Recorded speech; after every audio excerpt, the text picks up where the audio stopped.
In today's video, I'm going to help you unlock the full potential of your team with the 5-out offense. There's a lot of different strategies that you can use with the 5-out that can help you win a lot of games with pretty much any team. So let's get down, let's check this out. But if you want the complete guide to the 5-out offense, make sure to go check out the complete guide down in the description below. Okay, so in this first play, if you have a pretty good passing center who can handle the ball just slightly, he doesn't have to start as a point guard. He could literally start out on the wing. The point guard could pass to him, and then he would be able to dribble up top. The point guard then clears out to this side, or they could do a dribble handoff, one or the other.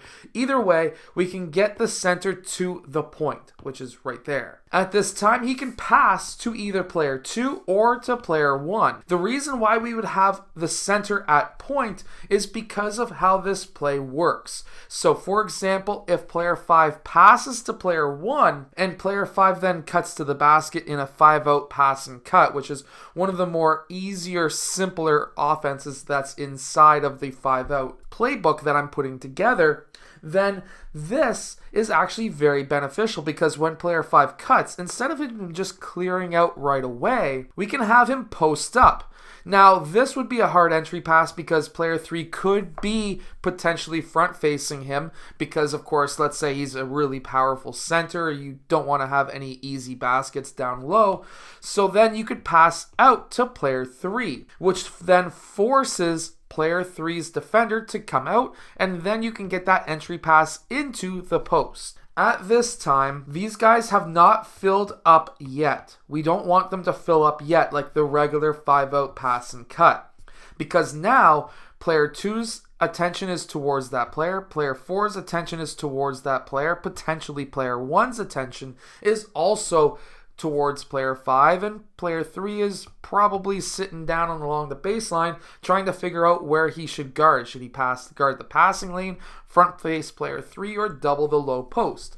That's essentially in a man-to-man defense where these guys will be probably paying attention. And what we're going to then have is player 2, he's the weak side 45 or the weak side wing. He's going to then cut behind his man because if his man is facing this way, if he cuts behind him, that man's not going to see him. If he cuts in front, the man's going to see him. So he has to cut behind his man, and now this could be an option for player 2 to pass to. If that's not open, let's say player 4 covers that, then this could be a skip pass out to player 4 in the corner for a 3-point shot. If neither of those are open, player 4 is going to fill up, player 2 is going to clear out, and then player 1 is going to cut. Again, his man is probably paying attention in that direction, so player 1 is going to cut behind his man, and this could be a floater up the middle. If that's not open, let's say player 1 has that covered. Well, now, player 4, he is going to then fill that wing.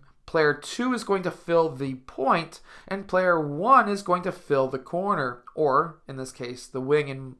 In my mind, it should be the wing. Because now, by him covering the point, and player 1 covering the wing, player 5 and player 4 needs to sprint. He needs to sprint really quickly around that 3-point line to get away from his man, because now if player 5 can't score on his man, this is now the option to kick out to player 4. Now, the next part is very important because now player 5 clears out to this corner, and now player 4 will pass to player 2. 4 could screen away, but this is not an option that we would be looking at with at least my team, and I'm putting my playbook up very soon. Player 3 can then cover or use that screen, and then player 2 will make that pass to player 1. If he's not open, this would be a backup option, but we really want to move the ball from one side to the other because now if we're playing up against a zone, moving from one wing to the point to the other wing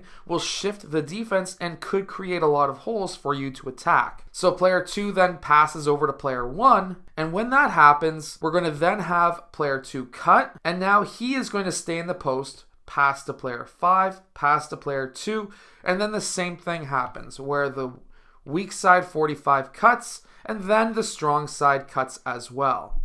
Now that's a really good 5-out play that you could run with your team, especially if you have a very strong center. But this next 5-out play, you could run with your team if you have a lot of good shooters. So I like to call this pin down DHO. And with this play, basically it's a pin down from the wings down to the corners. And I actually ran this play last year with my junior and senior boys high school team.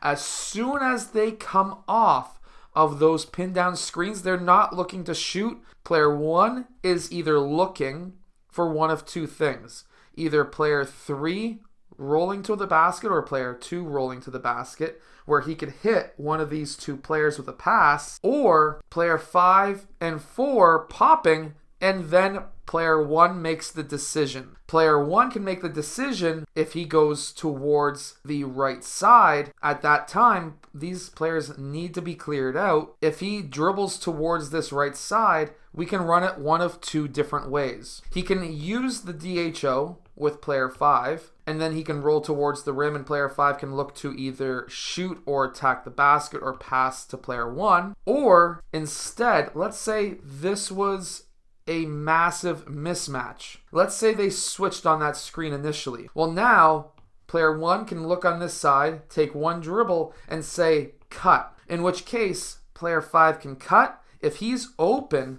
you need to hit him with a pass, because if this is a mismatch down low and he's already cutting, he's going to get a lot of easy basket. If he's not open, he's going to then clear out to the opposite side. Player 4 is going to start moving up. 3 is going to start moving up. 5 is going to start or clear out. And now player 2 and 1 will do the DHO, the dribble handoff, where now player 2 gets that ball. And now, because of the speed differential here, especially if they switch or if they don't switch and player 5 goes over, player 2 can attack the basket if player 5 follows and they don't switch.